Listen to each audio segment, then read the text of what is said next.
Big Boss season 8లో నిఖిల్ మలయక్కల్ గెలవాలని కోరుకునే వాళ్ళకంటే నిఖిల్ కావ్యలు కలవాలని కోరుకునే వాళ్ళే ఎక్కువ. అయితే తాజాగా ఆదివారం విత్ స్టార్ మా పరివారంలో ఈ ఇద్దరు కలిశారు. అయితే కావ్య మొహం వైపు చూడడానికి ధైర్యం చాలక నిఖిల్ కళ్ళజోడు పెట్టుకుంటే తన మాజీ ప్రియుడు అడుగు దూరంలో ఉన్నా కూడా కనీసం మొహం కూడా చూడలేదు కావ్య. అయితే వీళ్ళిద్దరిని ఎదురెదురుగా పెట్టి మాట్లాడించడానికి చాలానే ప్రయత్నం చేసింది శ్రీముఖి. అయితే కావ్య మాత్రం చాలా కోపంగా చూసింది. కనీసం నిఖిల్ని చూడడానికి కూడా ఇష్టపడలేదు. నిఖిల్ నవ్వుతూనే కనిపించాడు, కానీ కావ్యకు మాత్రం కన్నీళ్ళు ఒక్కటే తక్కువ అన్నట్లుగా చాలా దిగులుగా కనిపించింది. తెగిపోయిన బంధం మళ్ళీ అతుక్కునే ప్రసక్తే లేదు అన్నట్లుగా కనిపించాయి కావ్య చూపులు. ఇక హౌస్లో ఉన్నప్పుడు కావ్యపై తెగ ప్రేమ నటించేశాడు నిఖిల్. ఒక రకంగా నిఖిల్ విన్నర్ అయ్యాడంటే కావ్య గురించి చెప్పిన 77వ ఎపిసోడ్ కూడా ఒక కారణం. ఈ ఎపిసోడ్లో నిఖిల్ ఆట మొత్తం తన వైపు టర్న్ అయ్యేలా అద్భుతంగా నటించాడు. కన్నీళ్లు కారుస్తూ కావ్యపై ఉన్న ప్రేమను వ్యక్తపరిచాడు. అది చూసి కావ్యని ఇంత ప్రేమిస్తున్నాడా, ఇంత ప్రేమిస్తున్న నిఖిల్ని కావ్య ఎందుకు దూరం పెడుతుంది అని తిరిగి ఆమెనే తిట్టేట్టుగా అద్భుతమైన నటనను ప్రదర్శించాడు.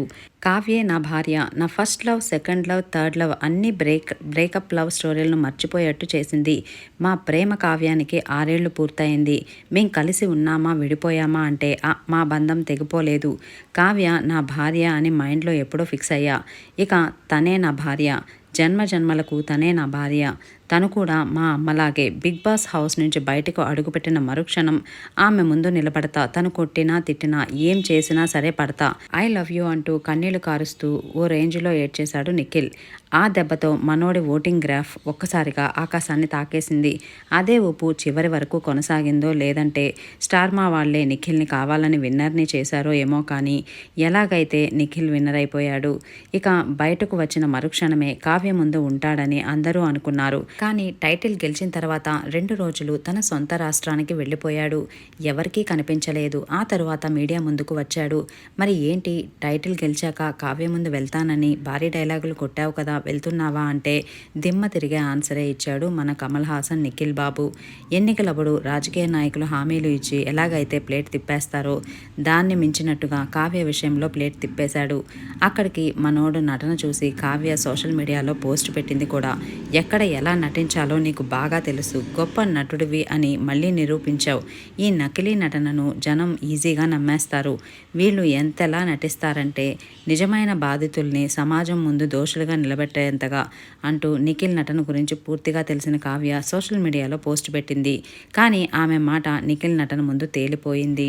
ఇక సీన్ కట్ చేస్తే బిగ్ బాస్ హౌస్ నుంచి బయటకు వచ్చిన తర్వాత నేరుగా వెళ్ళి కావ్యను కలుస్తానన్న నిఖిల్ ప్లేట్ తిప్పేశాడు. నన్ను ఇష్టపడే వాళ్ళు చాలామంది నా చుట్టూ ఉన్నారు. అయినా ఏ రిలేషన్షిప్ అయినా నిలబడాలంటే అవతల నుంచి కూడా ఉండాలి కదా. ఎవరిని ఫోర్స్ చేయలేం. ఆమె గురించి ఇక వదిలేయండి. నాది ఫస్ట్ లవ్ కాదు, బెస్ట్ లవ్. ఆమెతో ఎమోషనల్గా అటాక్ అయ్యాను, అదంతా అలా జరిగిపోయింది అంటూ కావ్యని కలిసే విషయాన్ని పక్కదారి పట్టించాడు నిఖిల్. మరి ఈ ఆదివారం ప్రసారం అయ్యే స్టార్ మా పరివార్లో మరి శ్రీముఖి ఇంకేం చేస్తుందో వీళ్ళిద్దరిని కలిపేందుకు చూడాలి. Thanks for watching. బాయ్.